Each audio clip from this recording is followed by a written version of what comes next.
Shoshana. And I'm Holly, and you're listening to Future Talent Talks, a podcast for early careers teams speaking about all things early careers, Gen A to Z, stereotypes, social and societal trends, and everything in between.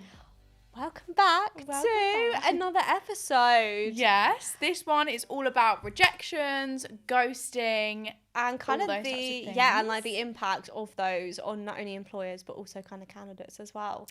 Yeah, so we're going to be deep diving into that today. As always, grab a notepad and pen because we're going to be speaking about a few golden nuggets here that might help you out. And also, we've also got 4 chapters, of course, within today's episode. Chapter 1 is an introduction, and we're going to be speaking about the current job marketplace and why these expectations around ghosting, etc., are happening. Chapter 2 is about the impact of rejection and ghosting and the impact that that has on candidates and also your employer brand. Chapter 3 is all about tips to maintain your employer brand around this and how to deliver rejection effectively. And obviously, chapter 4 is the summary and homework chapter where we'll be giving you actions that you can go and reflect on, take away in order to implement what we've discussed today. Love that. Yeah, so without further ado, let's get started. So we have asked our communities how many jobs or apprenticeships that they've been rejected from, and we are going to read those out. So Shoshana, take it away. So I asked my community when applying for their first job, how many jobs were they rejected from? And I got about 200 responses, and out of those 200 responses, 44% of those said that they were rejected from over 30 jobs. 17% of those said they were rejected from over 20 jobs.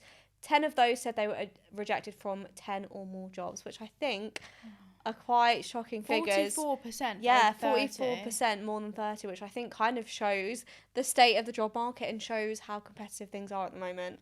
Out of interest, across your career so far, how many have you been rejected from? I probably wouldn't be able to put a number to it. I mean, when applying for like placement years, definitely 30 plus. Really? And when applying for graduate jobs, I'd say about 20 to 30 as well. And even when I was applying for graduate jobs, that was given the fact that I'd done a year in industry, I had a year's experience, I'd worked like for startups I had over 2 years of relevant industry experience, and even then, so yeah. Interesting. So I had about 100 responses from my poll. And my question was, how many apprenticeships have you been rejected from? So we had 50% over 10, 22% over 20, and 28% over 30. So not as many as what you said with the 30 plus, but still a lot. There was actually, to be exact, 26 people that have been rejected from over 30. Wow. Yeah, it's sad. And me personally, I was also rejected from over 30 apprenticeships, so I can relate to them. Yeah, no, I can definitely relate. Yeah, so why do you think this whole topic of ghosting, rejection is so prominent right now with the conversation amongst young people? Well, I think it's prominent at the moment, but also it's a really important topic to obviously be discussing right now. It's because ultimately lots of young people are chronically online and they are now sharing their experiences throughout the job search online, whether those experiences are either positive or negative. And when negative experiences are shared, that is obviously impacting impacting employers' brands. And I think a lot of the time they don't really consider that. They don't really consider the chatter on social media around their brand. I mean, lots of kind of consumer brands, they'll do things like social listening where they're measuring what people are saying about the kind of consumer brand. But I don't really feel like many employers, from an employer brand perspective, are super tapped into, especially from an early careers perspective, are super tapped into the experiences young people are actually sharing about not only their application process, but also actually working at those companies as well. Yeah, very true. And it can have such a huge impact on it. Yeah, I think so. I guess, Holly, like from your side, when it comes to like rejections and ghosting, why do you feel like what are some of the main reasons that young people are sharing these experiences? Why do you kind of feel like there's a disconnect between employers and young people when it comes down to stuff like that? Yeah. Well, ultimately, as you said, I think the social media piece is really important because we've got everything at our fingertips now. It's like instant. It's instant gratification. You can get access to information really instantly. You can text anyone. You can call people. You can get everything in a few seconds, right? Mm-hmm. So it's causing this disconnect because often processes like this take quite a while, and there can be a lot of things happening on the employer side, so like loads of candidates and loads to manage, and so as a result it's causing things to maybe go out a little bit slower and next stages in the recruitment process to happen slower, which young people nowadays aren't used to because everything happens so fast. And so, but I think on that note, obviously it's not possible for employers to get back to young people in their desired time frame. And also equally, not everything in life is instant. But then equally, there needs to be some kind of meet in the middle, right? In terms of middle ground between young people's expectations on when they want to be responded to and when employers are actually able to respond to. Because the reality is some of the stories we've both heard and that we've in fact both experienced, right? We've both applied for jobs and then you haven't heard anything, so you just forget about the job and then you get a rejection email six months later, right? Or you never hear about that job again, so you've basically been ghosted. Or you apply for a job and you're rejected instantly. Like, it is very confusing, so there's definitely some frustration in that area. Yeah, it's almost like building out that consistency because it is so inconsistent, like you just said.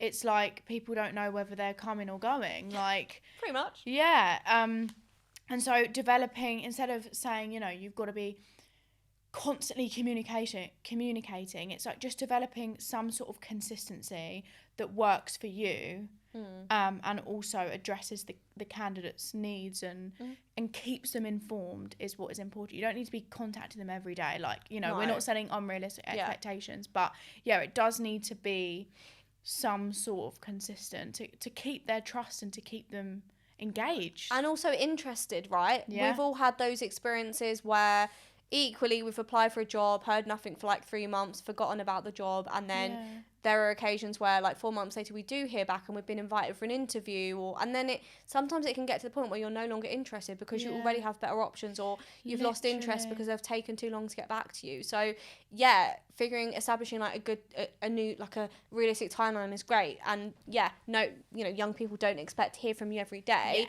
but having some type of updates throughout the process, whether that be we've received your like they apply, and then obviously normally like when you apply it says like many companies will say when you can expect to hear back from us, but if there's a delay in that process, let candidates know, send them an email, we've received your application, if you haven't heard back from us yet, don't worry, we're still sifting through, or we've had someone on our team leave, so we're a little bit behind, or let them know. Make it personable, let them know, like not just leaving them in the dark. I think it's a really important point that you're speaking about there, because with early careers, like, people are applying for mass programs all at once because that's just the nature of early careers, right? And so, as you say, they're getting all this noise from all these other companies, and so in order for you to keep at the forefront of their mind and stay relevant, you need to have that sort of timeline. And touching on what I said earlier about how everything's at our fingertips and the expectation, there's also consumer brands that are also doing it very well, and that you might be able to take some inspiration from. So, for example, Domino's, when you order a pizza, there's a pizza tracker, and you can see when it's in the oven, when it's being prepared, that's such a good when example. it's like out for delivery, and it's called the trust timer. So it might not even be in the oven, it might not, but in the candidate's head, or in the customer's head, they're not going to be calling up the pizza place because they know exactly what's occurring. They're being kept in the loop. Yeah, and there was actually some sort of stat behind it as to how they actually decreased the amount of calls they got to the shop. I don't know it, but I know that was the case through this timer. So like Shoshana's saying, if you're just giving these updates where you're saying, you know, someone at our team's on annual leave, or like we've just had a cut to our team, so we're processing applications but at a bit of a slower rate, or just giving these updates will maintain this trust timer and allow the candidate to feel a bit at ease as well, and also keep you at the forefront of their mind and build that trust. Hey, Holly here, just interrupting this episode to let you know about one of the main ways that I work with employers. As an employer branding strategist, creating standout campaigns to help you attract new apprentices via social media. If this resonates with you or you're interested, connect with me via LinkedIn and fill out the contact form linked in my profile. Enjoy the rest of the episode. So moving on to chapter 2, the impact of poor rejection practice and ghosting on candidates and employers. So Shoshana, what do you think the impact of what I just spoke about is on employer brands? Yeah, so we've obviously spoken a little bit, but obviously if a candidate and a young person has like a negative experience with your brand and with your company, and they go to post about it on social media, that can be hugely impactful, especially when a lot of the time you've invested lots of money to attract and engage them and get them to even drive applications. That can be really damaging. So one example, and I've got it on my phone here, so I'm going to look. But I saw this example on a Facebook group. So Girls Who Graduate is like a Facebook group for female graduates where they share kind of job search tips and advice, and people ask for advice and things like that, basically. So this group has 80,000 members, right? And this one situation was shared in a group by a young person who was applying for a software engineering role at a large company. I won't say who it is. But basically, this person spent hours prepping for a video assessment and then a programming problem. They then logged onto the system, took the assessment, and the system glitched. They then contacted that employer for help. The employer then responded back that there was no glitch and that they would now be withdrawn from the process because the deadline had passed, and the employer had obviously just assumed they didn't take the assessment. And that post about that situation was flooded with comments from hundreds of other young people who had also had the same situation and were expressing their frustration, disappointment. And it really just proves that you can invest all the money in the world in kind of fancy marketing and employer branding campaigns, but if you really can't get the basics right of candidate experience and trusting your candidates, especially when they've invested hours of their time into doing something, to then blindly tell them that there was no glitch when it's clear that it's not just been this one person, it's been multiple people. And I think maybe the reason, I'm guessing, but maybe the employer actually did know that there was a glitch, but probably or potentially because they're so inundated with applications anyway, and because their timelines are so tight, they were just like, we don't have time to deal with this, so we need to move on, because otherwise I think it probably potentially could have been the reason. But examples like that Facebook post is going to stay on that group forever in front of 80,000 people. That group is growing. Next year when application seasons come round and young people are joining that group and they're typing in your company name for tips and advice, that post is then going to come up, right? So that is an impacting, lasting negative review on your brand. Yeah, it just shows how people take things to heart quite a lot in this process and how much it means to people. Yeah. Well, I mean, anyone would be pissed if they'd invested hours preparing for something to then do that thing and that then be deleted, and then when they go to someone that's supposed to help them, they're just like, no, sorry, can't help. So I think also, that's one way that it impacts employers, but also I think from a candidate perspective, it encourages feelings of kind of anger and frustration. That if they're kind of constantly getting rejected, or if they're getting rejected in a way which it does happen, which is kind of so blunt, like we've all had those rejection emails which basically sound like they're written by ChatGPT. They're kind of, we regret to inform you that you've been unsuccessful. Like, that is unempathetic. There's no feeling behind that. If they're constantly getting those, or if they're getting the instant rejections, or if they're applying for a job and never hearing back, that creates further feelings of anger and frustration, and almost the mindset of, if employers are ghosting us, why can't we ghost them? I was interviewed by The Independent a few months ago for an article on young people ghosting employers, and there was a figure in it which said 8 in 10 Gen Z said they would not turn up for a job interview. And when when I was being interviewed and when I was talking about some of the reasons why that happened, one of those reasons is they're fed up. They're fed up of employers not getting back to them. So they honestly feel like, okay, well, if they're doing this to us, why can't we do it to them? Yeah, it's a really interesting What do point. you think are some of the impacts from like a candidate perspective?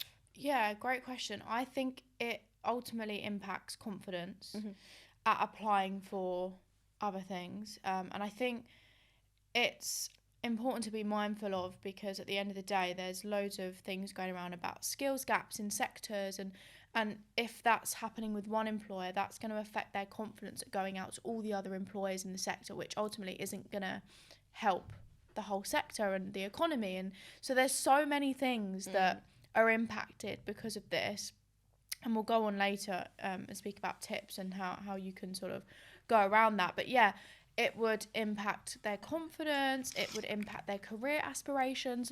Are they going to be thinking, do you know what, I'm not going to aim that high anymore, or I'm not going to go for that level role or whatever, because clearly I'm not worthy of it? Is it then going to impact their mindset and their self-worth and their self-belief? Probably.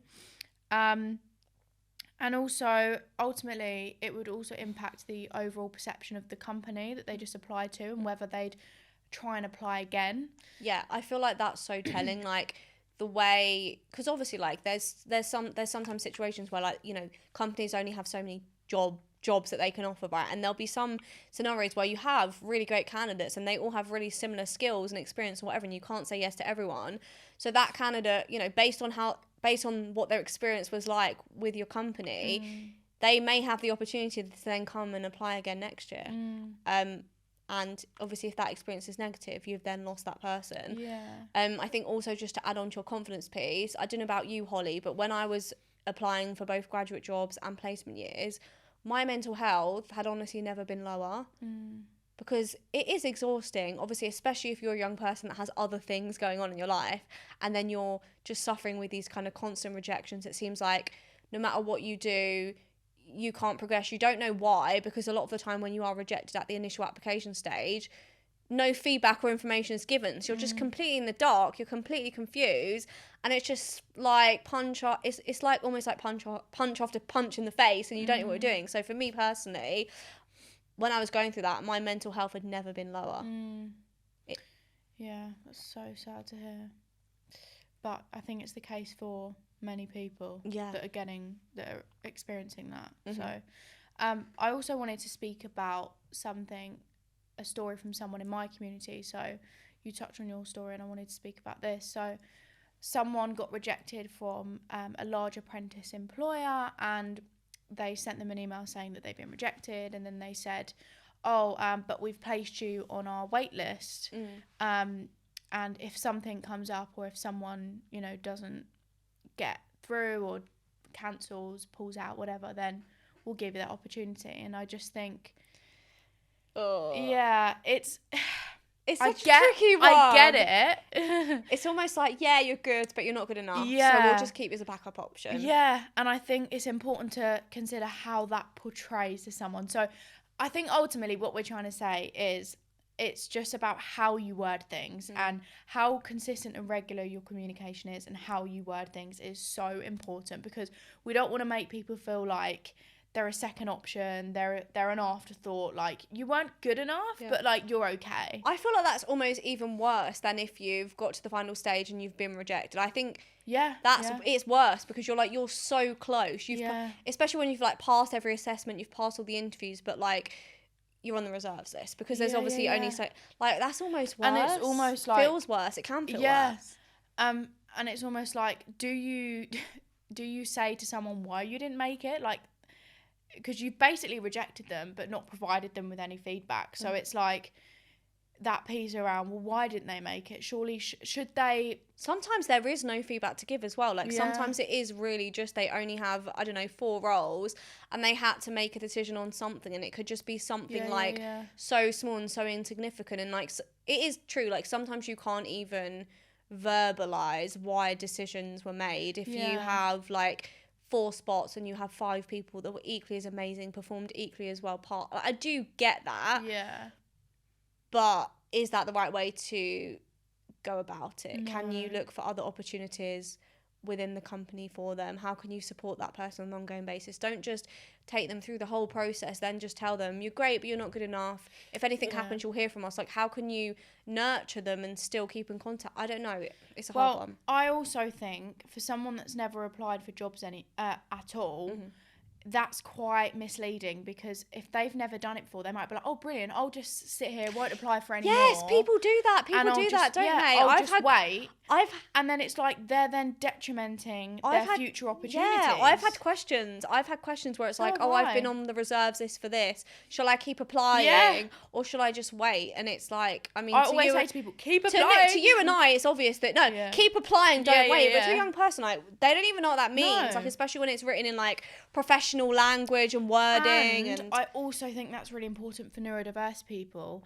Personally, for me, I can't deal with anything vague, and for me that would be quite vague. And so I would, if I obviously I've got the experience now, but previously I would have been like, well, what does that mean? Do I, don't I? Like, it's too confusing. I think it's better sometimes just to be like, do you know what, yes, no, and if you say no and then something comes up, call them. That happened to me at my first job when I was applying for my retail job. They first of all said no, and then a few days later I got the call saying, you know, second thought, but come back. And that's how she was the star employee of Tesco. Yeah. So like, I think it's just better to be like, you know, that they say that about those people that sit on the fence, just annoying. Just get off the fence, you know, and just go one or the other. Oh my God, can I just say, I'm so happy this episode is going so much better. This is the second time Holly and I... Secret. But yeah, this is the second... Oh my God. It's been a long day for both of us. It's like 5 p.m. And is it?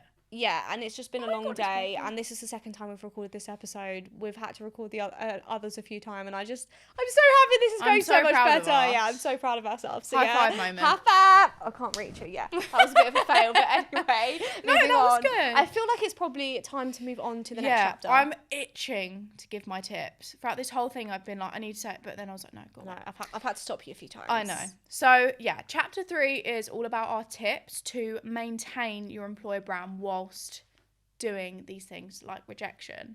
So, number 1 point is to provide some feedback, and appreciate you can't always provide feedback if you're having thousands of candidates, but I think there should be some sort of cut-off point. So, for example, you could say, prior to assessment centres, we're providing generic feedback or whatever it is. After assessment centres, anyone that completes assessment centres and goes after that, we're going to be providing personalised feedback from one of our team, because at the end of the day, those people have probably came into your office, maybe spent money on travel, unless you're covering it, spent their time. Like, time is the most valuable currency, right? So at the end of the day, they've spent time with you that they're not going to get back. So I think they personally deserve some sort of feedback as to why they've not got through. So I think there needs to be that cut-off point. So you as a team are going to decide, after this point, we are going to provide feedback, and it's not just this airy-fairy, like, if someone asks type of thing. Mm-hmm. What do you think on that? I agree. Of course, I appreciate that feedback isn't always necessary, but I think if you can't provide feedback, provide something. So if you can't provide feedback, what can you provide them with? Can you provide them with resources so that they can improve and like be even better next year or next time around? Can you connect them with another graduate or apprentice who can offer them further support or guidance, or who can be like a mentor to them? Can you even just give them like a nice motivational message that encourages them to keep going, especially in the instances where they're, you know, in the early stages where, we can't give feedback to everyone, but look at your rejection messages. Some of them are just blunt. Some of them are just, honestly, no offense, they're heartless. They are heartless. So even just looking at rewriting those, making them a bit more motivational. One thing that really helped me when suffering with the rejections, it sounds really stupid, but obviously rejection isn't really something that's kind of normalised in life, in school. We're kind of all told that it's this failure and rejection, kind of these bad things. But one thing that really helped me was, sounds very stupid, but looking on social media and like Googling like famous rejections to kind of normalise it in my mind, and like see other people that are actually like really super successful have also been rejected. Like, for example, like Walt Disney, like he I can't remember the situation, but he was told that he had no ambition, like no good ideas, right? And he was rejected from like a paper that he was writing for and got fired. And like, he obviously then started Disney, and like Oprah Winfrey, she was fired from loads of presenting jobs, and then like she's now one of the biggest presenters in the world. So I was like, even just like pointing them in the direction of normalizing it, and like, these are actually some people that you'll know that didn't get their first job. Even just putting like little links and tips like that in your rejection emails when you can't offer feedback just makes such a difference. It makes it more personable. Humanise the process a little bit more. Rather than making it sound like it's written by this massive corporate giant. Or ChatGPT. Yeah. And even like, for example, what you're speaking about in terms of sharing stories and things like that. I actually did that in one of my clients' marketing campaigns. I literally had a microphone, and I asked one of their apprentices, what was your journey like? Did you get rejected, blah blah? And then she said, I actually got rejected from this exact role that I'm in right now. I got rejected, I applied again, and it happened at the right time. And then she went on to speak about mindset. So sharing your own apprentice experience like that can also be really helpful. That also happened with my sister. There was a company she wanted to get her year in industry at, and she didn't get it. But then she applied again, and she ended up getting graduate scheme there. Oh. So it does happen, but no one talks about it. But just because it's a no right now doesn't mean it's a no forever. Yeah. So also, how can you keep them connected to your company and feel motivated at, obviously, if it's interns and they're not getting it, how can you get them motivated to maybe come and apply for a graduate job, or apprentices to come and apply next season around? Yeah. Yeah. And even like in your rejection email, putting some emojis, or like putting little pictures of the recruitment team in any email, really. Doesn't have to just be the rejection email. We regret to inform you that you've not been successful on this team. But here's a photo of the recruitment team smiling at you and waving at you. I think what I mean by that is like in any email, just making it more personable, like having pictures of the team to show that it's not an AI bot behind this. It's real people that have taken the time out to review your application, to take you through this process, and we've taken the time, so thank you for taking the time. And also thanking them is also something. One thing, I mean, ages ago I signed up for like a webinar with Accenture because I saw they were doing some like cool things on, like it was like a year ago, and I signed up. And one thing that I really liked, and it was obviously automated, but it made the process seem more personalised, is that all of the emails you got, they were all from Sam, who's on the Accenture recruiting team. They were all like from his, I think it was from his email, and it said it was from him, and they were all like signed from him. Obviously they were like automated emails, but like most people don't know that, and even just adding a name to it helps the process feel like so much more personalised. Yeah, do you know what? I think with these things we need to take almost like an email marketing approach, because what you've just said there is what people that are specialists in email marketing advise. They say never write an email. If you want it to have a good open rate, never write an email from a company. It has to be from like Sam at whatever. I do it myself, Holly at Apprentivia. Yeah, I do that. And yeah, like making it sound more personable, not having loads and loads of paragraphs. It's like splitting it up into lines as though you're writing a LinkedIn post, as though you're using social media. I think we need to adopt that sort of mindset, because that's what is really going to resonate with people at the end of the day. And also just remembering that like young people are human beings too, just like you, and like would you like to be rejected in like a 2-line email which sounds like it's been written by like ChatGPT? Probably not. I feel like a lot of the time, I don't want this to come across in the wrong way, but I feel like a lot of the time some of the people that are making these decisions around application processes, have they actually gone through the application processes themselves? Because if they had, they would realise how tough it is, and how actually, that it's not, it's sometimes it doesn't really feel very personal at all. Well, maybe that can be something we add to one of the activities in chapter 4. Go through the process yourself and see what it's like. I love that. Hey there, Shoshana here, just interrupting this episode to tell you about one of the main ways I work with employers. My training programs work with managers, graduates and apprentices to give them the support and tools they need to be confident in their roles. If my expertise sounds like it could be beneficial to your organisation, I'm currently booking work for the next few months. Head to my website at fairyjobmother.co.uk to fill out the contact form, and enjoy the rest of this episode. Sometimes reminding candidates on a few mindset things can be really important as well. So like, don't take this personally. I think that's just a massive thing that a lot of candidates think, I've done this, I've done that. and in terms of like a negative way, but actually it's not like really personal to you. It's just that we've got these values, we've got these principles, and we've seen other candidates that are more aligned to it. And so yeah, it's like finding that balance between here's what you need to work on, but also like this isn't something that means you've got to change all this stuff about yourself. Like, just carry on being you.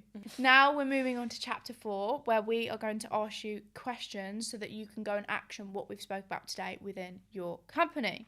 So grab a pen and paper and write the following questions down to brainstorm on your own or with your team some ideas to improve the rejection process. So question number 1, what additional support or resources could be offered instead of or alongside feedback to candidates? How can the communication to unsuccessful candidates be made more personal and empathetic? And finally, how can you ensure timely communication to avoid leaving candidates in limbo? So that's kind of talking about what we spoke about at the beginning. Obviously, there's a mismatch between what they expect and what you're able to deliver, but how can you help meet them in the middle a little bit more? And I think with that said, we are coming to the end of the episode. Thank you for listening to Future Talent Talks. For more tips and insights from me, Holly, and me, Shoshana, sign up to our mailing list via the link in the show notes. And make sure you subscribe to the podcast on your preferred podcast platform. When you subscribe, it helps us reach more people and in turn helping more young people. P.S. Don't forget to tune back in next week for our next episode.